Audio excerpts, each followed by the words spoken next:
ಆತ್ಮೀಯ H16 news ಅರ್ಥಾತ್ ಶ್ರೀ ಸಿದ್ದರಾಮಯ್ಯ ಸ್ವಾಗತ. ನಾನು ನಿಮ್ಮವ MI ಅಥವಾ ಮಲ್ಲಪ್ಪ ಜೋತಾವರ್. ಆತ್ಮೀಯರೇ, ಮತ್ತೆ ಈ ವಾರದಲ್ಲಿ ಕಳೆದ ಮೇ 15ರಿಂದ ಇಲ್ಲಿವರೆಗೆ 4 ಬಾರಿ ಪೆಟ್ರೋಲ್ ಮತ್ತು ಡೀಸೆಲ್ ದರ ಏರಿಕೆ ನೋಡಿದ್ರೆ ಒಮ್ಮೆಗೆ ಏರಿಸುವಾಗಿಲ್ಲ. ಅಟ್ಟ ನನಗೆ ನೋಡಿದ್ರಲ್ಲ ನೀವು, ₹1 50 ಪೈಸೆ, 50 ಪೈಸೆ, 80 ಪೈಸೆ, 90 ಪೈಸೆ ಅಂತ ಏರಿಸ್ತಾ ಇದ್ರು.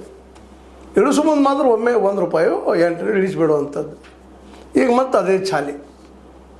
ಕಳೆದ ಮೇ 15ರಿಂದ ಇಲ್ಲಿವರೆಗೆ 4 ಬಾರಿ ಹೆಚ್ಚು ಮಾಡಿದ್ದಾರೆ. ₹7.50 ತುಟ್ಟಿ.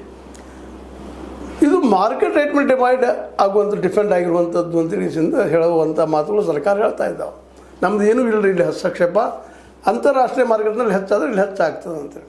ಸ್ವತಂತ್ರವಾದ ಮೀಡಿಯಾಗೆ ಬೇಕಾಗಿರುವುದು ಸ್ವತಂತ್ರ ಧ್ವನಿ. ಆ ಸ್ವತಂತ್ರ ಧ್ವನಿ ಉಳಿಸಲು ನೀವು ಮಾಡಬೇಕಾದದ್ದು ಇಷ್ಟೇ. ಅದೇನಪ್ಪಾ ಅಂತಂತಂದ್ರೆ, ನಿಮ್ಮ ಕೈಲಾದಷ್ಟು ಸಹಾಯ ಈ ಚಾನಲ್ಗೆ ಮಾಡಿ ಹಾಗೂ ನಿಮ್ಮ ಧ್ವನಿಯನ್ನು ಕಾಪಾಡಿಕೊಳ್ಳಿ. ಹೌದಲ್ರಿ, ಇಲ್ಲ ಬರೋಬರಿದೆ. ಮತ್ತು ಅಂತಾರಾಷ್ಟ್ರೀಯ ಮಾರ್ಕೆಟ್ ಅಂದರೆ ಕಡಿಮೆ ಅದ, ನಿಮ್ದು ಕಡಿಮೆ ಆಗೋದಿಲ್ಲ ಅನ್ನೋ ಪ್ರಶ್ನೆಯನ್ನು ಜನಸಾಮಾನ್ಯರು ಕೇಳ್ತಾ ಇದ್ದಾರೆ. ಯಾಕಂತಂದ್ರೆ ನೀವು ಮಾಡುವ ಆಟ ಜನಕ್ಕೆ ತಿಳಿದಿಲ್ಲ ಅಂತಲ್ಲ. ಎಲೆಕ್ಷನ್ ಬಂದಾಗ ಕಡಿಮೆ ಬಿಡುವಂಥದ್ದು, ಕಂಟ್ರೋಲ್ ಮಾಡ್ಕೊಂಡು ಹೋಗುವಂಥದ್ದು, ಎಲೆಕ್ಷನ್ ಮುಗಿದ ತಕ್ಷಣ ಸ್ಟಾರ್ಟ್.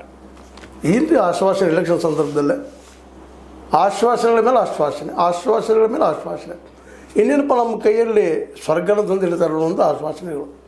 ನಂತರದಲ್ಲೇ ಈಗ ಆಗ್ತಾಯಿದೆ.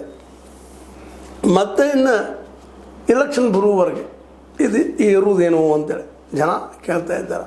₹7.50 ತುಟ್ಟಿ.